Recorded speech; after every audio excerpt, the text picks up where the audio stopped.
Hallelujah.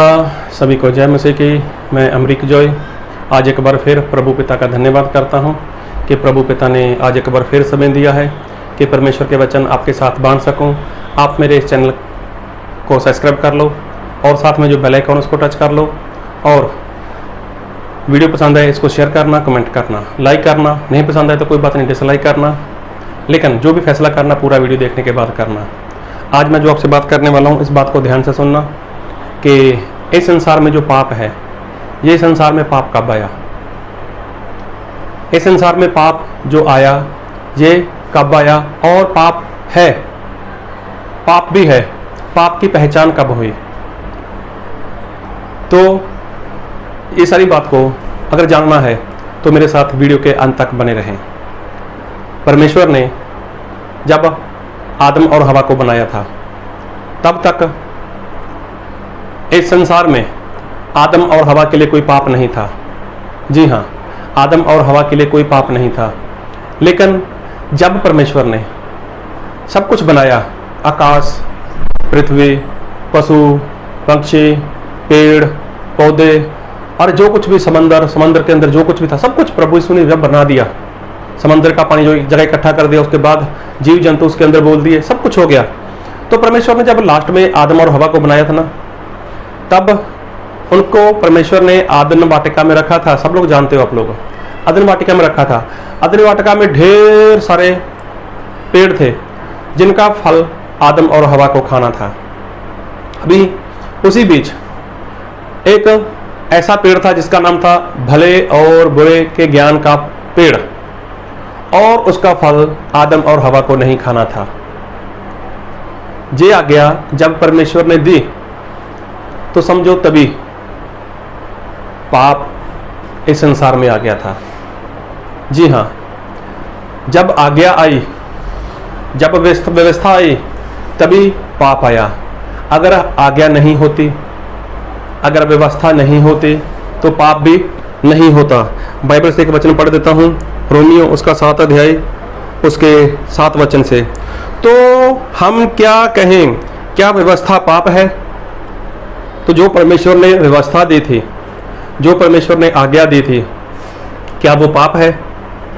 मैंने जैसे बताया कि जब व्यवस्था आई, जब आज्ञा आई, तब पाप आया। तो उसका क्या मतलब समझें कि जो व्यवस्था है, जो आज्ञा है, क्या वो पाप है?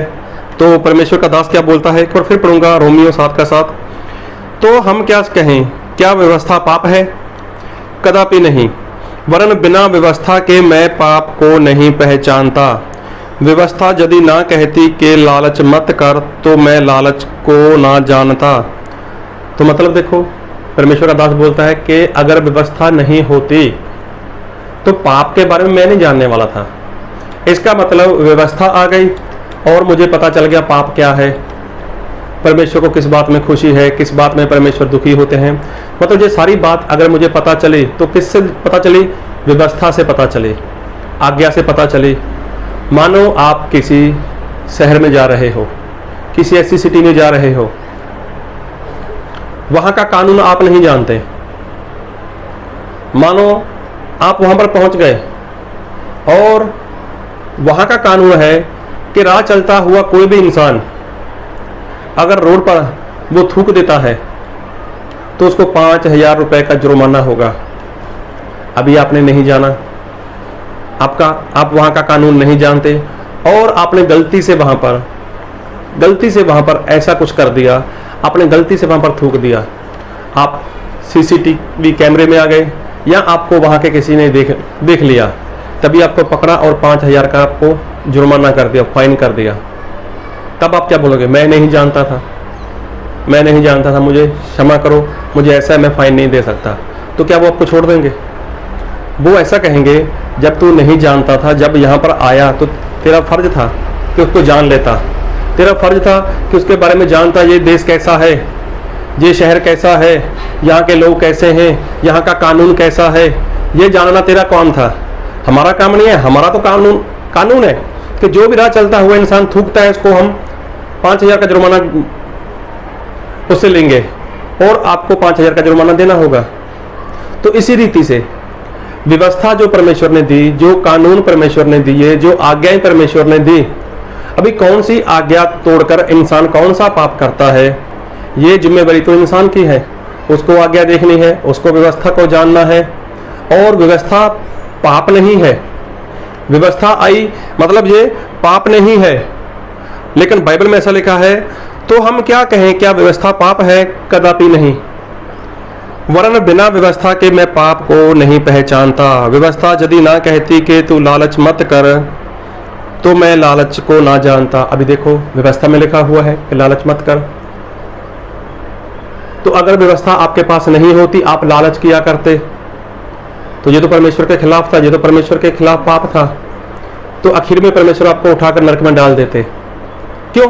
क्योंकि आपने परमेश्वर की व्यवस्था को तोड़ दिया, आपने परमेश्वर की व्यवस्था को माना नहीं।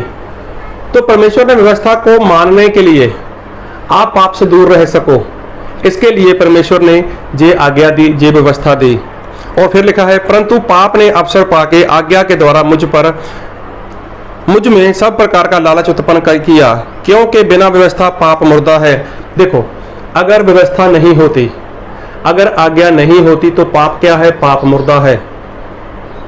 अभी सोचो, कुछ समय के लिए सोचो, परमेश्वर ने जब अदन वाटिका में आदम और हवा को रखा था, सभी पेड़ का फल उनको खाना था, उनको सभी पेड़ का फल खाना था।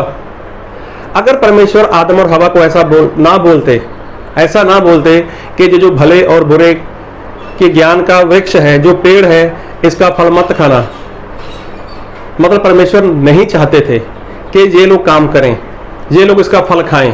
परमेश्वर नहीं चाहते थे। अगर परमेश्वर ये आज्ञा नहीं देते, तो क्या आदम और हवा वो फल नहीं खाते?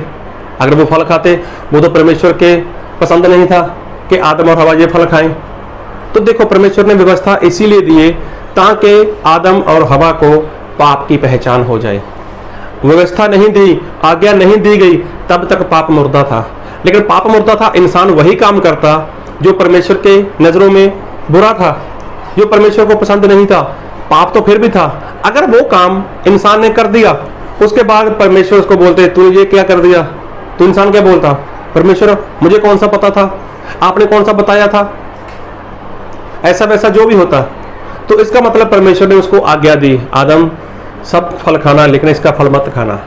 अभी ये आज्ञा आई तो साथ में क्या आ गया? पाप जिंदा हो गया। जब तक आज्ञा नहीं थी, जब तक व्यवस्था नहीं थी, तब तक पाप क्या था? तब तक पाप मुर्दा था। फिर पढ़ूंगा आगे 9 वचन में, रोमियो उसका 7 का 9, मैं तो व्यवस्था बिना पहले जीवित था। देखो, जब तक व्यवस्था नहीं आई थी, तब तक मैं जीवित था, परंतु जब आज्ञा आई तो पाप जी गया। देखो, पाप जिंदा हो गया। इसका मतलब पाप जब तक आज्ञा नहीं थी, तब तक पाप मुर्दा था, तब तक पाप मरा हुआ था, और मैं मर गया।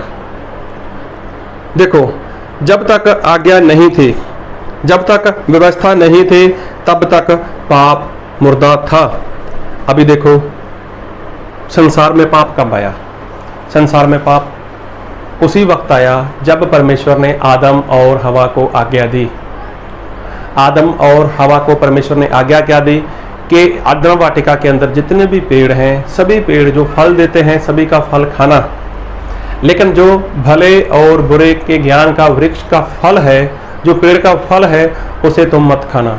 तो जब ये आज्ञा आ गई, तभी पाप का जन्म हो गया, तभी पाप ने जन्म ले लिया, तभी पाप जी उठा। इसका मतलब आदम और हवा को अगर परमेश्वर आज्ञा नहीं देते, तो पाप मुर्दा रहता, पाप मरा रहता। तो पाप का जन्म आज्ञा के साथ ही हुआ था। जब आज्ञा आई, तो संसार में पाप कब आया? जब परमेश्वर ने आदम और हवा को आज्ञा दी। उसके बाद परमेश्वर ने मूसा को आज्ञा दी। उसके पहले, मूसा के पहले कितने लोग मर गए? अभी सोचो, कायन ने अपने भाई हाबिल का मर्डर कर दिया, तो क्या ये आज्ञा थी तब? ये आज्ञा थी तब? तब तो कोई ऐसी आज्ञा थी नहीं। लेकिन फिर भी क्या परमेश्वर चाहते थे कि कोई किसी का मर्डर करे? नहीं। अभी सोचो, जब हाबिल मर गया होगा, हाबिल परमेश्वर के सामने चला गया होगा, हाबिल ने पूछा होगा, परमेश्वर मैं ऐसे क्यों मारा गया? उसके बाद कैन भी मर गया होगा। कैन जब परमेश्वर के पास चला गया होगा, तो वो खूनी है, उसने अपने भाई का मर्डर किया है, तो परमेश्वर ने उसको बोला चल नरक में चला जा। तो बोलेगा परमेश्वर क्यों? मैंने कौन सा गुनाह किया है? तो परमेश्वर ने बोला होगा, देख तूने अपने भाई का मर्डर किया है, तूने अपने भाई का खून किया है। उसने बोला होगा, मैं कौन सा जानता था, मेरे पास कौन सी आज्ञा थी कि तू खून मत कर, अपने भाई का मर्डर मत कर, या अपने भाई से बैर मत कर, मेरे पास कौन सी आज्ञा थी? तो इसका मतलब परमेश्वर ने इतनी सारी आज्ञाएं दी, परमेश्वर ने इतने सारे इंसान को जो अपने वचन के कानून हैं, व्यवस्था दी। उसका कारण क्या? उसका कारण यही है कि इंसान परमेश्वर की आज्ञा को जान सके, इंसान परमेश्वर की आज्ञा को समझ सके, उसको मान सके और पाप से दूर रह सके। पाप संसार में आया, ये तब से ही आ गया था जब आदम और हवा को आज्ञा मिली थी। आज देखो कितनी सारी आज्ञा हैं। तो आज्ञा कोई भी इंसान के लिए मुश्किल नहीं है कि उसको इंसान मान ना सके। इंसान आज्ञा मान सकता है और आज्ञा मानकर ही इंसान परमेश्वर के राज्य में प्रवेश कर सकता है। तो आप कौन सी आज्ञा मानते हो और कौन सी आज्ञा नहीं मानते?